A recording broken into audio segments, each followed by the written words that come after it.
क्या BPSC TRE 2 में 6 to 8 में 50% सीटें खाली रह जाएंगी? बड़ा सवाल सामने खड़ा हो रहा है। नमस्कार, कशिश न्यूज में आपका स्वागत है। मैं हूं अनुराग।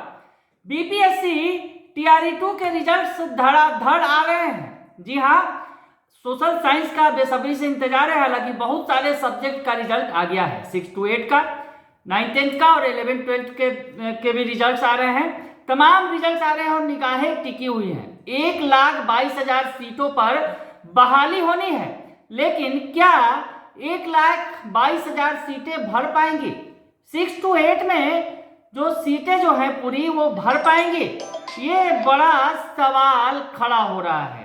तो शिक्षक नेता हैं अमित विक्रम इस मसले पर, इस पूरे मामले में क्या कह रहे हैं, और आखिर 6 to 8 की ये जो सीटें 50% खाली रह जाने की आशंका जताई जा रही है, उसे कैसे भरा जाएगा, ये तमाम बातें वो बता रहे हैं। सुन लीजिए। पिछले 2 दिनों से लगातार जो बीपीएससी के रिजल्ट आ रहे हैं, उसके बाद अभ्यर्थियों का बहुत ज़्यादा फ़ोन कॉल्स आ रहा है, ट्विटर पे मैसेजेस आ रहे हैं, व्हाट्सएप पे भी मैसेज आ रहा है, और सब लोग ये जानना चाह रहे हैं कि आखिर कट ऑफ इतना हाई क्यों जा रहा है। इतना ज़्यादा, खास करके लैंग्वेज पेपर्स में, हिंदी इंग्लिश में बहुत ज़्यादा कट ऑफ गया है। और इसको लेकर के कल एक न्यूज़ में भी मैं डिबेट में था, वहाँ पे भी इस पर चर्चा हो रही थी कि इतना ज़्यादा कट ऑफ क्यों जा रहा है।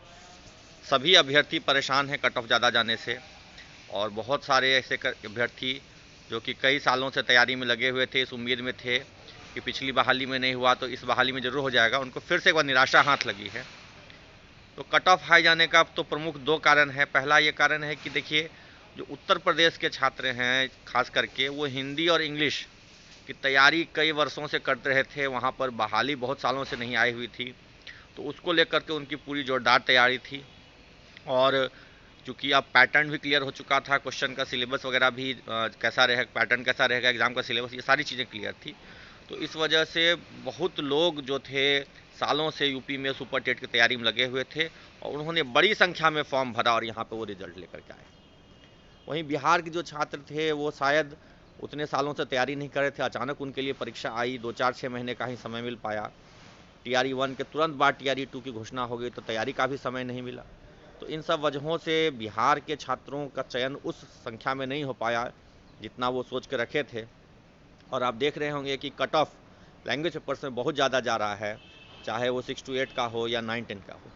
लेकिन इस बीच एक बड़ी महत्वपूर्ण बात यह है कि जो 6 to 8 में और 9 to 8 में रिजल्ट को देखा जा रहा है, तो ये पाया जा रहा है कि 6 to 8 और 9-10 का रिजल्ट बहुत कॉमन है। कॉमन कहने का मतलब कि जो लोग 6 to 8 में रिजल्ट हुआ है जिनका, उन्हीं का रिजल्ट 9 से 10 में भी हुआ है। सेम रिजल्ट है 6 to 8 और 9-10 का। मोर देन 60% रिजल्ट कॉमन है 6 to 8 और 9-10 का, क्योंकि बीएड पास थे, एस्टेट भी थे, सीटेड भी थे, बीच में एस्टेट की परीक्षा भी हुई थी, तो उसमें भी पास कर गए थे सारे लोग, क्योंकि उसमें एस्टेट में आपने देखा होगा कि 80% के लगभग रिजल्ट हुआ था। तो जो कॉमन रिजल्ट होने की वजह से क्या है कि जो भी अभ्यर्थी हैं वो तो नेचुरली वो चुनेंगे हाई स्कूल में जाना। अगर किसी का भी 6 to 8 में हुआ है, 9-10 में हुआ है या +2 में हुआ है, तो नेचुरली वो चुनेंगे 6 to 8 के बदले वो 9-10 में जाना। और इस वजह से 9-10 में बहुत ज़्यादा सीट खाली रहने वाला है, बहुत ज़्यादा सीट, जितनी उम्मीद नहीं होगी उससे भी ज़्यादा सीट खाली रह जाएगी। डॉक्यूमेंट वेरिफिकेशन में आप देखेंगे कल से लगातार ट्विटर पे और व्हाट्सएप पे मेरे पास सवाल आ रहे हैं कि सर मेरा 6 to 8 और 9-10 दोनों में हो गया है, क्या मैं दोनों में काउंसलिंग करा लूँ? तो मैं उनको सलाह दे रहा हूँ कि आप दोनों में काउंसलिंग मत करवाइए, आप 6 to 8 में कराइए। दोनों में आप काउंसलिंग कराएंगे तो आपके ऊपर शो कॉज भी हो सकता है, आपसे पूछा जा सकता है कि जब आपको नहीं ज्वाइन करना था तो आपने काउंसलिंग क्यों कराई। तो इसलिए ये शो कॉज हो सकता है, कराना भी नहीं चाहिए। और आप देखेंगे कि जब ये काउंसलिंग ख़त्म हो जाएगी, उसके बाद आपको पता चलेगा कि बड़ी संख्या में 6 to 8 के सीट खाली रह जाएंगे सभी कैटेगरी में। मेरा जो आकलन है कि मोर देन 50% ऑफ सीट्स जो है वो खाली जाने वाले हैं, और वो खाली इसलिए जाएंगे क्योंकि पहले से ही जो है कि वो 9-10 में पास हैं, वही अभ्यर्थी 6 to 8 में भी पास हैं। तो स्वाभाविक सी बात है कि जो 6 to 8 और 9-10 दोनों में पास हैं वो 9-10 में ज्वाइन करेंगे, 6 to 8 में ज्वाइन नहीं करेंगे। वो ऐसी स्थिति में तो रिक्तियाँ रह जाएंगी, और रिक्तियाँ रहने से किसी का भला नहीं होने वाला है, ना छात्रों का, ना शिक्षकों का, ना सरकार का, ना अभ्यर्थियों का। तो ऐसे में सरकार से हम सबको मिलकर यह मांग करनी होगी और करनी चाहिए कि सरकार जल्द से जल्द सप्लीमेंट्री रिजल्ट है, जैसे ही डॉक्यूमेंट वेरिफिकेशन हो और उसमें जो अभ्यर्थी नहीं आ पा रहे हैं या नहीं आ रहे हैं और जो ज्वाइनिंग नहीं ले रहे हैं, उनके जगह पर जल्द से जल्द सप्लीमेंट्री रिजल्ट जारी करे, ताकि हमारे जो मेधावी बच्चे छूट गए हैं, जो रह गए हैं, उनका सिलेक्शन नहीं हो पाया है, उनका चयन ज़्यादा से ज़्यादा हो सके।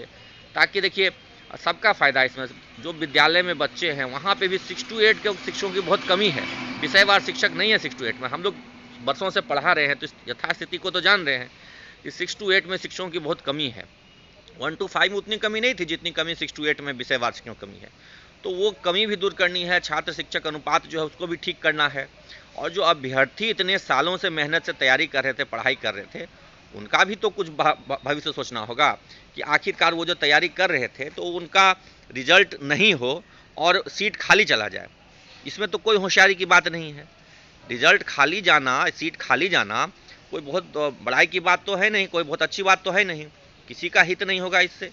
इसलिए सभी को मिल करके यह मांग करनी चाहिए कि जो भी सीट खाली बच रहे हैं डीवी के बाद, प्रोविजनल सर्टिफिकेट यानी प्रोविजनल ज्वाइनिंग लेटर नहीं लेने आ रहे हैं या ज्वाइनिंग नहीं कर रहे हैं, तत्काल बाद एक सेकेंड मेरिट लिस्ट जारी किया जाए उन रिक्त पदों पर। और ये पहल शिक्षा विभाग ही ले सकती है। टीआरई 1 में ऐसा नहीं हुआ, लेकिन टीआरई 2 में ऐसा होना चाहिए कि तुरंत तत्काल बाद ही सेकेंड मेरिट लिस्ट जारी करे, और जिनका फर्स्ट मेरिट लिस्ट में नहीं हुआ उनका सेकेंड मेरिट लिस्ट में हो। इससे जो 50% से अधिक पद खाली रहने की संभावना है वो दूर होगी, और जो हमारे बेरोजगार भाई बंधु हैं, जो छात्र हैं, जो बरसों से मेहनत करें, उनकी नौकरी होगी। लेकिन इसके लिए आप सबको अभी से ही आवाज़ उठानी पड़ेगी, अभी से ही आवाज़ बुलंद करना पड़ेगा। आप अपने घरों में बैठे रहेंगे, चुपचाप बैठे रहेंगे, तब फिर नहीं हो पाएगा। आपको सड़कों पर उतरना होगा। आपको सप्लीमेंट्री रिजल्ट टीआरई 1 में भी और टीआरई 2 में भी, दोनों के लिए मैं बात कर रहा हूँ, और विशेष करके अभी चूंकि टीआरई 2 हो गया है इसलिए मैं कह रहा हूँ, सप्लीमेंट्री रिजल्ट के लिए आपको लड़ाई लड़नी पड़ेगी। आपको पटना आना पड़ेगा, गर्दनी बाग में धरना दीजिए, चाहे गांधी मैदान से मार्च निकालिए, जो भी कीजिए, शांतिपूर्ण ढंग से आपको अपनी आवाज़ उठानी पड़ेगी। आप नेताओं से मिलिए, मंत्रियों से मिलिए, सरकार के जो नुमाइंदे हैं उनसे मिलिए, और उनसे मिल करके अपनी बात को मजबूती से उठाइए, तभी आपका ये सप्लीमेंट्री रिजल्ट का जो डिमांड है वो पूरा होगा। नहीं तो आप लोग सबको घर में बैठे रह जाएंगे, और ट्विटर पे खाली ट्वीट करते रहने से नहीं होने वाला है।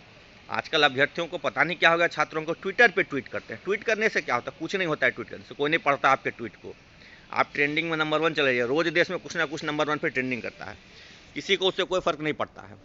सड़क पर उतरिएगा, ज़मीन पर आंदोलन कीजिएगा, संघर्ष कीजिएगा, तो ज़रूर आपकी बात सुनी जाएगी, और ये सरकार सुनेगी। दबाव बनाइए, इनके विधायकों से, नेताओं से, मंत्रियों से मिलिए, और मिल करके यह डिमांड कीजिए कि सप्लीमेंट्री रिजल्ट जल्द से जितना भी सीट खाली हो, डॉक्यूमेंट वेरिफिकेशन में जो नहीं जा रहे हैं या डॉक्यूमेंट वेरीफाई करने के बाद ज्वाइनिंग लेटर नहीं ले रहे हैं, तो उनको आप लोग उनकी सीटों पर, जो खाली सीटें बच रही है, उस पर जल्द से जल्द करवाइए। और सबको स्ट्रैटेजी बनाना पड़ेगा। स्ट्रैटेजी बना करके काम करेंगे तभी होगा। अकेले घर पे बैठे बैठे ट्वीट करते रहेंगे तो उससे नहीं होगा। सबको मिल करके एक साथ एकजुट होकर के द्वितीय रिजल्ट यानी वेटिंग लिस्ट कह लीजिए या सप्लीमेंट्री रिजल्ट कह लीजिए, वो देने के लिए मांग करना होगा। आप सब लोग आइए, सड़क पर उतरिए। जहाँ तक हम लोगों से सहयोग होगा हम लोग भी सहयोग करेंगे, आपकी मदद करेंगे, लेकिन सड़क पर आपको उतरना होगा। आपके बदले कोई दूसरा सड़क पर नहीं उतरेगा, और सबको उतरना होगा। नहीं उतरेंगे तो फिर आपको नौकरी नहीं मिलने वाली है। सप्लीमेंट्री रिजल्ट के लिए सड़क पर उतरना बहुत ज़रूरी है, तभी सप्लीमेंट्री रिजल्ट जारी होगी, और जो रिक्त सीटें होंगी उस पर रिजल्ट आएगा। नहीं तो ये सरकार नहीं करेगी, जैसे टीआरई 1 में नहीं कि आपने देखा ना, मात्र 2000 के लगभग सीटों पर इन्होंने सप्लीमेंट्री रिजल्ट जारी किया। लेकिन इस बार तो 6 to 8 के आधे से ज़्यादा सीट खाली रह जाने हैं, खाली रहेंगे डॉक्यूमेंट वेरिफिकेशन। मैं आपको दावे के साथ कह रहा हूँ, जागिए साथियों, अपने हक के लिए लड़िए। रोजगार के लिए लड़ना होता है तभी रोजगार मिलता है, घर बैठे रोजगार नहीं मिलेगा। आप सभी का बहुत बहुत धन्यवाद, शुक्रिया। आपके और जो भी सवाल हों आप कमेंट में लिखें, और इस वीडियो को ज़्यादा से ज़्यादा शेयर करें कि ज़्यादा से ज़्यादा अभ्यर्थियों तक पहुँचे। हमारे चैनल को भी आप सब्सक्राइब कर सकते हैं, ताकि आप तक हर इन्फॉर्मेशन पहुँचती रहे, हमारा जो भी संदेश हो वो आप तक पहुँचता रहे। और आप लोगों के जो भी सवाल होते हैं वो आप मुझे डायरेक्ट मेरे नंबर व्हाट्सअप कर सकते हैं। 8809821470 मेरा नंबर है। आप सब ट्विटर पे भी देखते होंगे, मेरा नंबर है। जो भी आपके सवाल होंगे मैं कोशिश करूँगा जवाब दूँ, और सही जानकारी आप तक पहुँचाऊँ, सही रणनीति आप लोग को बता सकूँ। तो सुन लिया आपने, अमित विक्रम जो शिक्षक नेता हैं वो क्या कह रहे हैं, वो बता रहे हैं, वो आशंका जता रहे हैं कि 50% सीटें खाली रह जाएंगी। टीआरई 2 में, तो ऐसे में 6 to 8 के में बाकी जो खाली सीटें हैं वो कैसे भरी जा सकती हैं, इसका भी उपाय वो बता रहे हैं। कह रहे हैं कि सप्लीमेंट्री रिजल्ट तुरंत जारी कर दे सरकार, और इसके लिए शिक्षा विभाग को पहल करना होगा, के पाठक को पहल करना होगा, और अगर शिक्षा विभाग नहीं सुने तो शिक्षकों को फिर से सड़क पर उतरना होगा। ये तमाम बातें कहते नजर आ रहे हैं अमित विक्रम। अब आगे देखना दिलचस्प होगा कि 6 to 8 जिस पर ज्यादा निगाहें हैं और ज्यादा सीटों पर यहाँ पर शिक्षकों की नियुक्ति हो रही है, तो क्या 50% सीटें खाली रह जाएंगी? बड़ा सवाल है। तो ये कैसे भरी जाएंगी, इसके लिए भी सरकार को सोचना होगा। बने रहिए कशिश न्यूज के साथ, तमाम खबरों से आपको अपडेट रखेंगे। फिलहाल के लिए इतना ही, धन्यवाद।